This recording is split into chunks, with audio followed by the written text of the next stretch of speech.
Glad about that, because hopefully I want to set the paradigm for all the different candidates that are going to come here and talk with you. I'm running for Secretary of State. Let me just give you the two parts of our platform. First of all, honest elections. I want to make sure that there's photo ID, not just at the polls, because we have 40 to 60% of our ballots in some districts are getting mailed in, so we need to make sure that we have photo ID at registration. So that when people are registering, we're looking at, this is who you say you are, this is your signature. Now when you mail in your ballot, we can check that signature, but we've already looked at your ID, we know who you are. So honest elections, making sure that we have photo ID. The second part of our platform that I want to talk with you about is fighting for jobs. The Secretary of State is the only elected official in the entire state of California that gets a notice every single time that a company shuts down or leaves. And we lost 47,000 employers from September 08 to September 09. No one calls the governor, they don't call the legislators or the local county officials, but they pull their business filing. And the Secretary of State manages all of the business filings. And so what I plan on doing is doing exit interviews with these companies that are shutting down or leaving, and finding out which tax policy, which regulatory policy is forcing you out. And we need to break that down per sector. How's that impacting manufacturing? How many jobs have been lost? How much economic productivity has been lost? I'm tired of all the platitudes and conjecture that our legislators have been left to explain these problems with. They explain it by saying, well, taxes and regulation have strangled innovation and growth and jobs are leaving. What does that mean? If you brought that to me in my company, I'd fire you. So we need some intelligent empirical analysis so that we can have real understanding of how jobs and which tax policy and which regulatory policies are forcing jobs out. Now listen, this is where I want to transition and set the paradigm for everything that we're going to be doing here over the next over today and tomorrow. Understand this, every candidate that stands in front of this podium has a plan. And every year, every 2 years, every 4 years, all these candidates are going to come before you with plans. They've had plans. And all their plans are going to have some merit to them. They've got good policy people that are working for them. You can go to certain websites like California Forward, and you can find plans. Understanding our problems is not the issue. And coming up with a plan to solve our problems is not the issue. All of these plans have merit. The difference is leadership. Who can execute on these plans? And let me just kind of give you 3 things that you need to be looking for in every candidate that stands behind this podium. First of all, we must look for principled leaders. See, principled leaders, they reject common ground solutions, and they demand higher ground solutions. See, principled leaders understand that common ground is about appeasement and about concessions. But higher ground, well, let me say this, and far too often our current president, he pontificates on common ground. When he says, I want to move from partisanship to bipartisanship, and can't we all just get along? Well, the message we have for him is that, no, we can't all just get along. As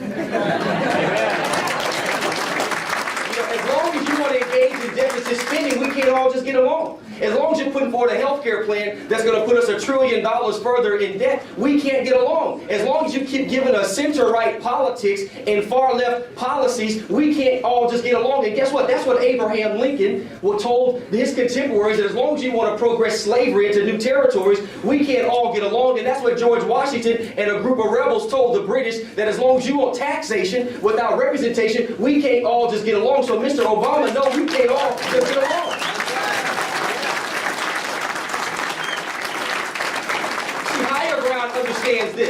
Understand this. Higher ground says that there are some things that are always right, and there are some things that are always wrong. See, higher ground understands that slavery is always wrong. Taxation without representation, always wrong. Paying women less salary for the same work that men are doing, that's always wrong. Deficit spending, always wrong. But balanced budgets is always right. Less taxes, less regulation, free markets, capitalism, that's always right. So we have to find leaders whose spine that you can see from the front. Do not let these candidates come up here and start telling you their plans and start thinking that their political fancy plans and talk that consultants have put together somehow qualifies them to lead, because we've heard these plans over and over and over again. What we need is leadership. And let me make no mistake about it, I'm almost done here. I know you guys got a meeting to go, and I get a little excited. But I'm almost done here. Listen, I came from a very long way. I grew up incredibly poor. My mom had me at 16. I lived 10 people in a 3-bedroom trailer. I was on welfare, food stamps, government cheese. My daddy was killed when I was 3 years old. My mom left me with my grandparents. And I was able to go from that to go to Stanford University, to go on and play in the NFL, to run a multi-million-dollar real estate business. I understand that the government can be a safety net, but it can never be a trampoline. That at the end of the day, any upward mobility you want is going to come from the individual. And I also understand that sometimes life is challenging and the problems we face are difficult. And I've heard what the pundits have said, that this state is unmanageable and ungovernable, that our problems are too big when you look at a K-12 education that's ranked 48 out of 50, 2.2 million people unemployed, 3.5 million underemployed. That's people who stopped looking for work. When you start looking at the $20 billion deficits that we're facing, and you look at all the environmental regulation and all the tax policies that we have that are forcing business, I understand the issues that we face. But get this. We can get out of this mess. I played in the NFL and I trained with a guy by the name of Jerry Rice. And Jerry Rice, we should run this mountain every year in the off season. And we ran this mountain, it was 2.5 miles up.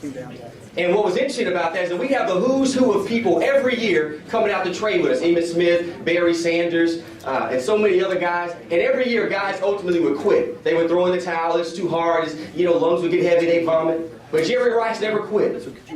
And he always led the group up the mountain. And for 21 years he did this. 21 years Jerry Rice did this. And I saw Jerry Rice about 8 months ago.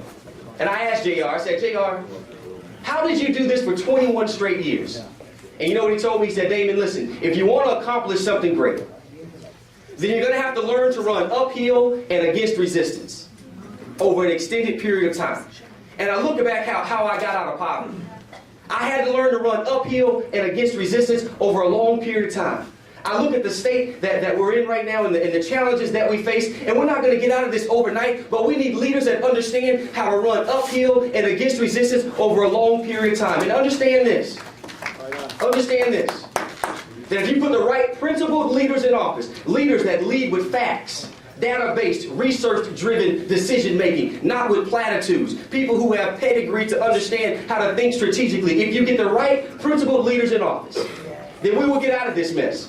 If we can't run out, we'll walk out. If we can't walk, then we'll crawl. If we don't have a shovel, we'll dig ourselves out with a spoon. If we don't have a spoon, we will come out with our hands. But if you get the right people in office, we will get us out of this mess.